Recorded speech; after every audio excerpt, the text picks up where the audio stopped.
Halo semuanya, selamat datang kembali ya. Jadi di video kali ini saya akan update ya buat Bitcoin dan beberapa altcoin lain. Kita akan mulai dulu dari Bitcoin. Nah, di Bitcoin kita bisa perhatikan ya, kemarin saya sempat katakan kalau tanggal 9 ada potensi menjadi top dan ini sudah mulai ada koreksi kecil ya. Nah, koreksi yang saya ekspektasikan itu menuju ke area sini ya, area support sebelumnya. Jadi saya ekspektasikan adanya retest terlebih dahulu sebelum nanti Bitcoin lanjut kenaikannya ke 50.000. Jadi ke area 50.000 ini menurut saya masih sangat possible karena ini juga bakal menjadi resisten psikologis ya. Nah, itu merupakan target yang akan saya perhatikan dalam jangka waktu dekat. Jadi ekspektasi saya buat pergerakan Bitcoin next-nya seperti ini kurang lebih. Jadi kita retest kembali, setelah itu baru mengalami kenaikan.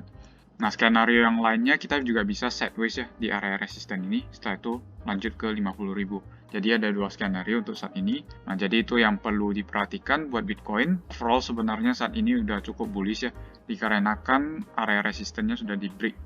Nah, kalau saya coba perhatikan di time frame weekly-nya. Nah, kemudian di time frame weekly saya coba menggunakan EMA21 ya. Kita bisa perhatikan yang warna merah ini merupakan EMA21 dan saat ini harga sudah berhasil keluar dari area EMA21-nya dalam time frame weekly.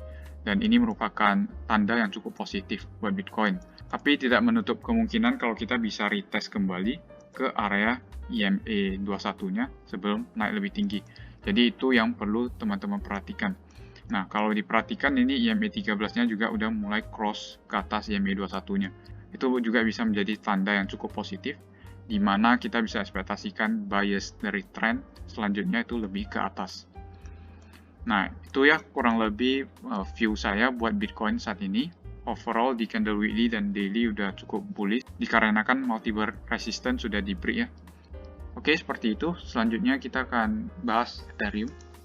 Oke, Ethereum sebenarnya overall juga cukup bullish, di mana dia masih bisa maintain di atas EMA13 dan EMA21-nya. Saat ini mungkin resisten yang perlu kita perhatikan ada di area Fibonacci 0,618-nya di 3.374. Jadi saya akan ekspektasikan adanya pembalikan arah ya, di area 3.350. Nah, ada potensi kita bakal balik dan retest kembali ke area support yang ada di sini. Nah, itu yang perlu teman-teman perhatikan buat Ethereum. Jadi, skenario-nya mungkin seperti ini. Nah, seperti itu ya yang patut kita waspadai buat Ethereum. Tapi dalam jangka waktu short term masih ada potensi kenaikan. Nah, kemudian saya akan coba perhatikan di time frame daily-nya. Di time frame daily juga overall ini EMA-nya juga udah crossing ke atas dan harganya masih bisa bertahan di atas EMA13 dan EMA21-nya. Yang berarti bias trend-nya juga masih bullish. Jadi kalau diperhatikan mungkin dalam beberapa waktu mendatang kita akan melihat adanya sideways dulu di area sini. Setelah itu baru breakout dari resisten 3160 dan kita akan menuju langsung ke 3369. Itu bakal menjadi resisten krusial. Nah, di sini juga ada confluence dengan area resisten kecil di time frame daily-nya. Jadi itu bakal menjadi area yang sangat layak buat kita perhatikan. Oke, kurang lebih seperti itu mungkin buat Ethereum. Selanjutnya saya akan perhatikan untuk XRP. Nah, XRP sendiri sebenarnya di channel Telegram saya sudah analisa ya, di mana ini dia ada pembentukan dari bullish flag yang cukup besar, dan kalau kita berhasil breakout dari bullish flag ini, kita ada potensi untuk naik sepanjang range ini ya. Jadi ada potensi naik sampai ke area resisten yang ada di sini. Jadi itu yang patut kita perhatikan. Dan kalau saya coba analisis ya, ini ada potensi yang cukup besar kalau kita bisa break di atas area trendline ini. Dan biasanya pergerakan dari XRP itu lebih agresif kalau dia udah breakout. Jadi kita bisa manfaatkan entry ketika koreksi terjadi. Jadi mungkin seperti itu. Dan ini bottoming pattern-nya juga cukup ideal, di mana ada double bottom, setelah itu breakout, retest, setelah itu harga membentuk higher high yang baru kembali. Nah, next-nya kurang lebih akan sama seperti Ethereum, di mana akan sideways di area sini, setelah itu akan retest ke area trendline, mungkin di area sekitaran 0,9. Nah, untuk retest pertama saya akan ekspektasikan adanya pemantulan kembali ke area 0,81. Jadi kalau saya gambarkan, mungkin kurang lebih akan seperti ini. Nah, retest dan jatuh kembali, setelah itu baru breakout. Nah, seperti itu kurang lebih pergerakan dari Ripple. Jadi kalau kita mau entry, ada baiknya kita entry ketika sideways, bukan ketika udah breakout untuk Ripple. Oke, seperti itu ya update buat koin Ripple. Selanjutnya ada koin ASS. Nah, untuk koin ASS ini kemarin saya juga udah buat video ya, di mana pada saat itu harganya masih belum breakout, dan hari ini kita bisa perhatikan harganya baru mencoba untuk breakout. Jadi saya akan tentukan targetnya. Jadi teman-teman yang mau futures trading ini bisa dimanfaatkan, di mana targetnya ada di area 57,6 ya. Ini target yang patut kita perhatikan.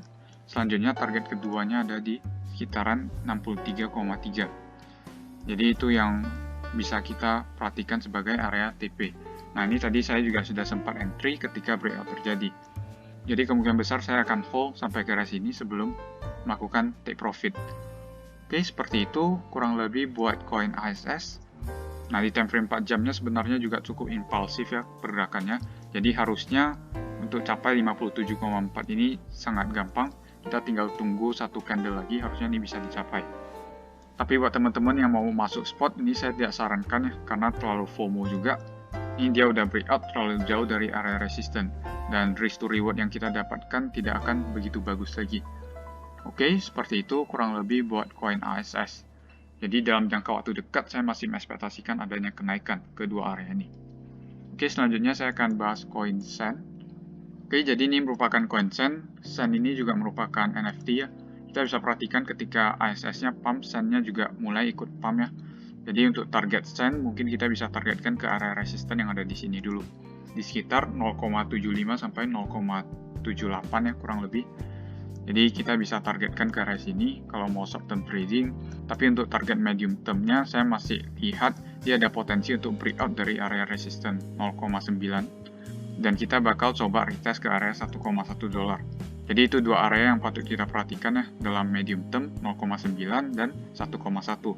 Nah, buat teman-teman yang mau coba entry sebenarnya di area sini masih cukup bagus, tapi pastinya harus disesuaikan dengan resiko teman-teman ya. Jadi kita masih ada potensi naik ke area sini 0,89 minimum. Nah, kalau kita mau masuk di area sini pastinya stop loss kita harus berada di bawah low yang ada di sini ya.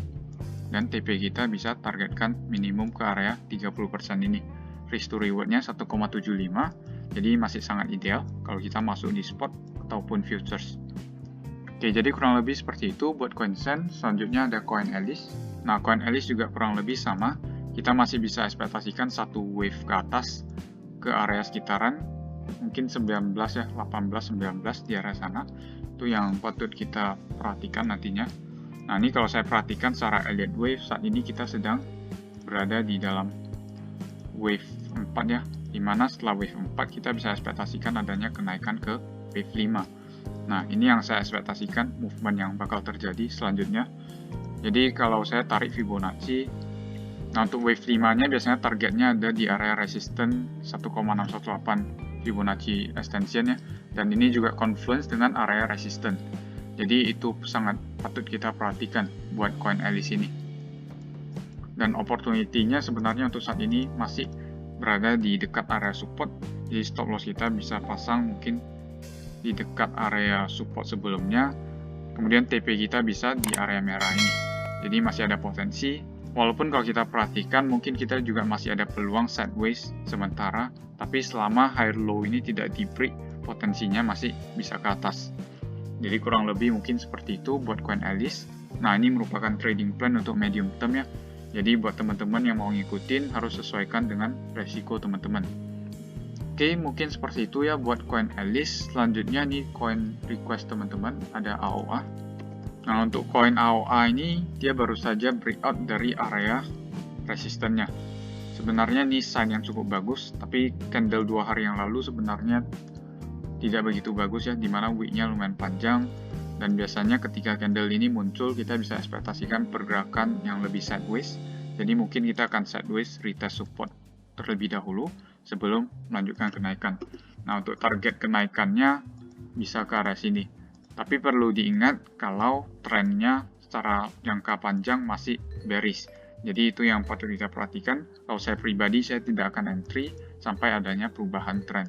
Karena ketika trennya masih membentuk lower high dan lower low, ada potensi yang cukup besar kalau harga bisa membentuk lower low yang baru. Jadi itu yang patut diwaspadai. Nah, untuk koin AOA ini, selama koinnya masih belum naik di atas area 0,0028, artinya bullish momentumnya masih belum begitu bagus ya. Dan saya akan lebih hindari dulu ya untuk saat ini. Oke, mungkin seperti itu buat koin AOA. Selanjutnya ini ada koin MBL, ini juga koin request teman-teman.